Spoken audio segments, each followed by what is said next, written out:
所以大武才能有今日之喜，而我大周才会。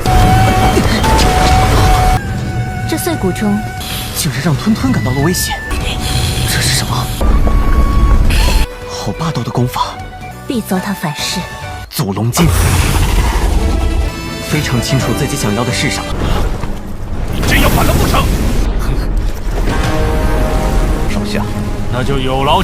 以后我会好。皇上，这事都怪我，可不能让外人误会。Halo kalian semua, selamat datang di channel Donghua Master. Bagaimana kabar kalian semua? Mimin harap kalian semua baik-baik saja. Dan pada video kali ini kita akan melanjutkan alur cerita dari serial Donghua Yuanzhu episode ke-12.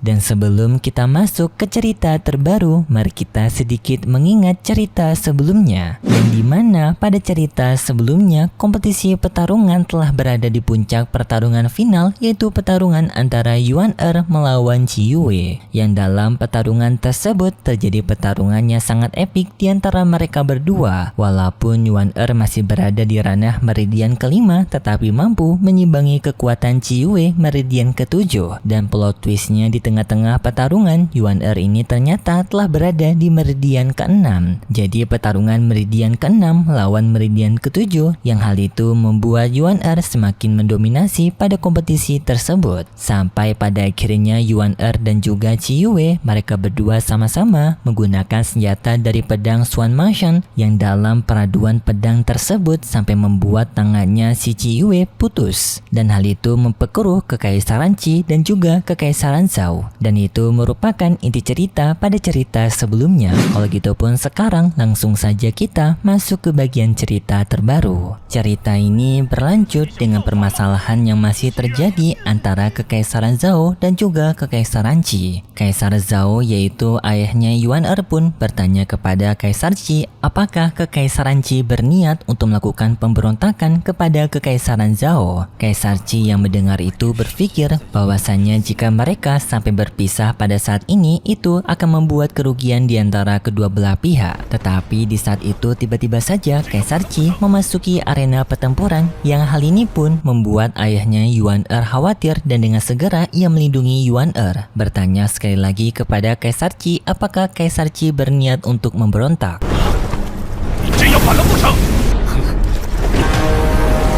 Kaisar Qi berbicara kepada pelayan Jia dengan bertanya kepada pelayan Jia kenapa pelayan Jia sebelumnya tidak mendengarkan perkataannya. Karena sebelumnya Kaisar Qi menyuruh kepada pelayan Jia untuk menyelamatkan Qi Yue, bukan untuk menyerang Pangeran Yuan. Dan Kaisar Qi bertanya kepada pelayan Jia mengapa pelayan Jia malah menyerang Pangeran Yuan. Pelayan Qi pun dengan ketakutan menjawab bahwasanya ia sebelumnya hanya berniat untuk menyelamatkan Pangeran Qi Yue saja, karena Pangeran Qi Yue mengalami luka fatal sampai kehilangan lengannya. Kaisar Qi pun merespon untung saja Pangeran Yuan tidak mengalami luka akibat serangan dari pelayan Jia sebelumnya. Dan Kaisar Qi pun menyuruh kepada pelayan Jia untuk segera membawa Qi Yue ke tempat pengobatan. Dan setelah itu pun Kaisar Qi meminta maaf kepada ayahnya Yuan Er karena masalah sebelumnya merupakan masalah kesalahpahaman saja. Ia juga tidak berniat menyuruh kepada pelayannya untuk menyerang Yuan Er. Hal itu pun membuat Kaisar Zhao merasa tenang karena ternyata Kaisar Qi yang tidak berniat memberontak dengan kekaisaran Yuan mereka. 手下，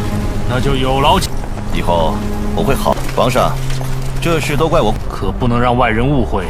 Kaisar Qi juga meminta maaf kepada Pangeran Yuan karena kesalahan sebelumnya. Tetapi Yuan Er yang mendengar itu sadar bahwasanya Kaisar Qi sekarang hanya menggunakan kata-kata manisnya untuk menjilat ayahnya. Tetapi di saat itu Kaisar Qi bertanya kepada Yuan Er karena sebelumnya Yuan Er telah menggunakan teknik dari pedang Xuanmeng, yang dimana merupakan teknik dari kekaisaran Qi. Kaisar Qi pun bertanya kepada Yuan Er dari mana Yuan Er bisa mendapatkan teknik tersebut. Yuan Er pun menjawabnya dengan jujur bahwasanya ia mendapatkan teknik Xuan Masheng tersebut waktu dirinya berhadapan melawan seorang pencuri yang berada di kota Black Forest. Kaisar Qi yang mendengar itu pun merasa cukup puas karena ternyata teknik itu telah didapatkan oleh Pangeran Yuan, dan di sini Kaisar Qi meminta kepada Pangeran Yuan untuk mengembalikannya kepada kekaisaran Qi mereka. Tetapi Yuan Er menjawab bahwasanya teknik tersebut telah tanpa sengaja dihancurkan oleh seekor monster yang berada di hutan Black Forest. Jadinya Yuan Er sekarang tidak bisa mengembalikan teknik Xuan Masheng tersebut,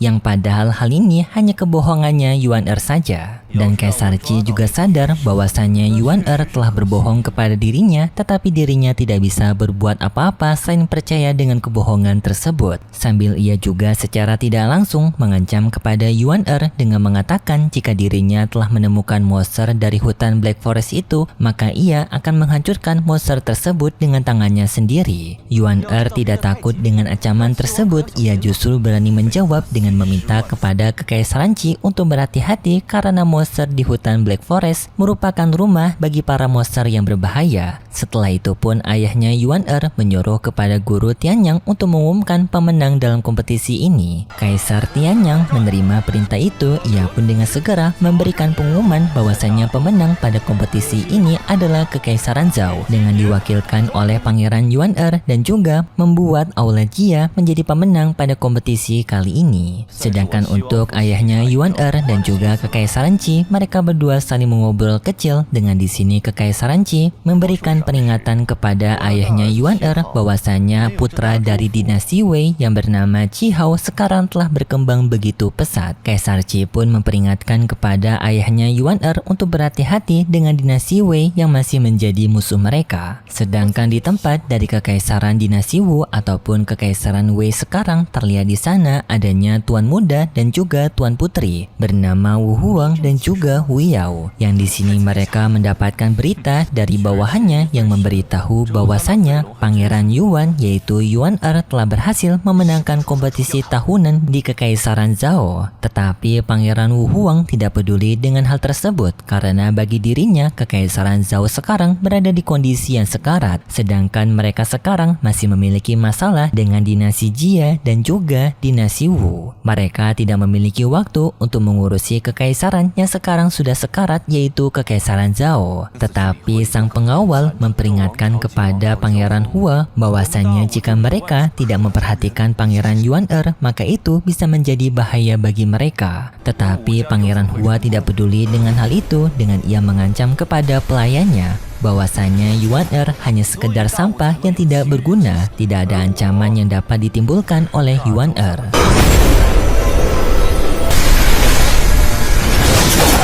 所以大悟才能有今日之喜，而我大周才会。 Tetapi adik perempuannya Wu Yao justru membela pengawal tersebut dengan mengatakan bahwasanya kekuatan yang sekarang mereka miliki itu berasal dari Pangeran Yuan Er, karena Yuan Er yang telah memiliki takdir dari naga suci. Jika Yuan Er datang untuk mengambil kembali kekuatan yang telah mereka rebut dari Yuan Er, maka hal itu akan merepotkan. Apalagi mereka sekarang sangat bergantung dengan kekuatan yang mereka telah ambil dari Yuan Er. Yao juga tidak ingin kekuatan yang telah ia miliki sekarang diambil kembali oleh Yuan Er. Mendengar hal itu membuat Pangeran Huang juga setuju dengan perkataan dari adik perempuannya. Ia pun menyuruh kepada pengawal itu untuk memberikan bantuan tambahan kepada Kekaisaran Qi agar Kekaisaran Qi yang mengurus permasalahan dengan Kekaisaran Zhao. Setidaknya Kekaisaran Zhao akan runtuh sendirinya di tangan Kekaisaran Qi. Pengawal itu menerima perintah tersebut dan dengan segera ia pergi dari sana. Sedangkan di tempat dari Yuan Er sekarang dan juga ayahnya sekarang, Kaisar Zhou memperingatkan kepada Yuan Er walaupun Yuan Er sebelumnya telah berhasil mengalahkan Qi Yue, tetapi hal itu masih belum menjadi tanda kemenangan mereka karena Qi Yue yang tidak akan menyerah. Dan Kaisar Zhou sudah curiga bahwasanya Qi Yue akan kembali lagi menerima bantuan dari dinasti Wu. Dan sebelum hal tersebut terjadi, di sini mereka masih memiliki kesempatan untuk bisa mengalahkan Kekaisaran Qi, tetapi dengan pertama mereka harus mendapatkan dukungan dari dinasti Wei. Karena dinasti Wei dulunya memiliki aliansi yang bagus dengan kekaisaran Zhou mereka. Tetapi ada sedikit masalah di antara hubungan kekaisaran Zhou dan juga dinasti Wei sekarang, yang dimana permasalahan ini dimulai waktu dinasti Wei melakukan pertempuran melawan kekaisaran hitam, yang dalam pertempuran itu sebenarnya kekaisaran Zhou mereka harus membantu dinasti Wei teman mereka untuk bisa mengalahkan kekaisaran hitam. Tetapi karena adanya kekaisaran Qi yang menghalangi mereka, membuat mereka terlambat untuk bisa membantu dinasti Wei, yang hal itu justru membuat dinasti Wei mengalami luka yang begitu besar. Bahkan sang kaisarnya juga mengalami sebuah racun yang membuatnya kehilangan nyawa. Tidak sampai di sana, putra dari dinasti Wei yang bernama Wei Bing juga mengalami keracunan tersebut, yang sampai sekarang ia masih belum pulih. Tetapi dari apa yang telah didengar oleh Kaisar Zhou, bahwasannya kekaisaran Qi sekarang berniat untuk merekrut dinasti Wei ke pihak mereka dengan bantuan dari seseorang pihak kekaisaran Qi bernama Qi Hao. Tetapi sepengetahuan kekaisaran Zhou, bahwasannya dinasti Wei itu juga membenci kekaisaran Qi. Artinya kerjasama ini kemungkinan kecil akan bisa terjadi. Dan di sini sang Kaisar Zhou ingin meminta kepada Yuan untuk segera mengambil hati dari dinasti Wei sebelum terlambat, agar mereka mendapatkan dukungan untuk melawan kekaisaran Qi. Dan juga Kaisar Zhou meminta lagi kepada Yuan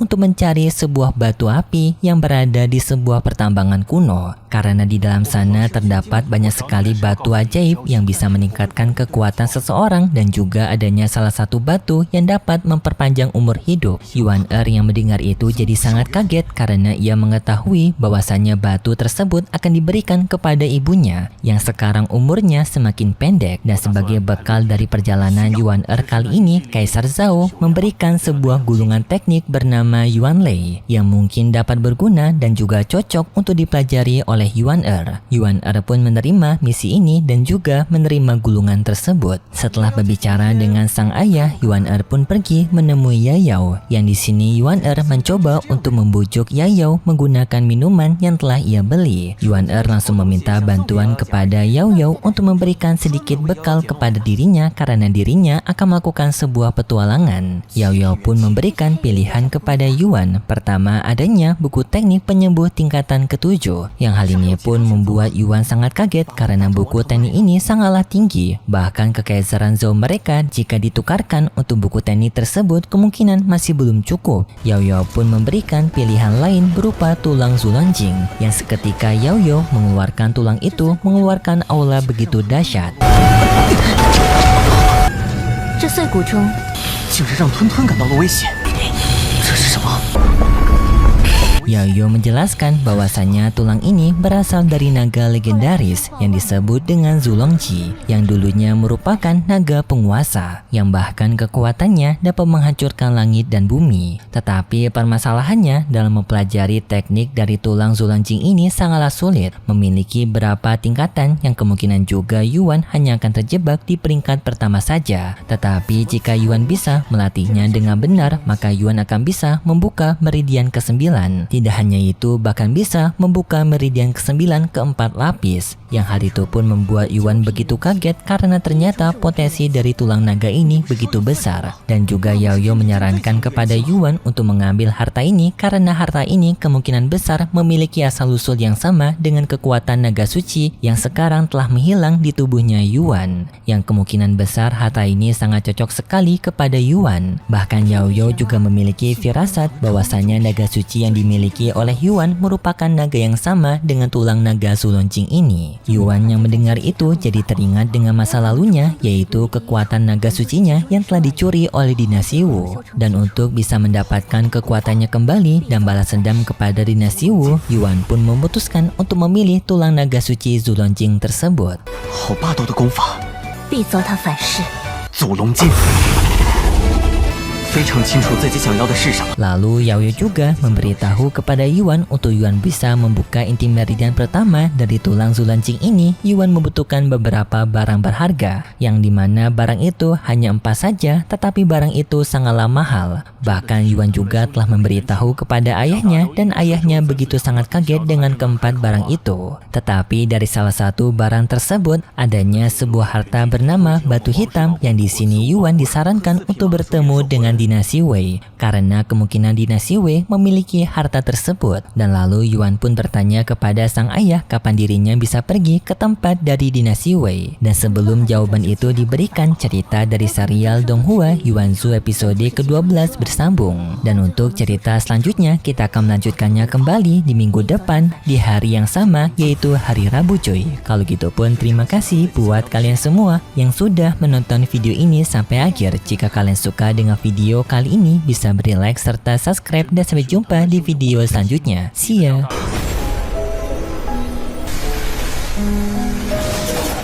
所以大武才能有今日之喜，而我大周才会。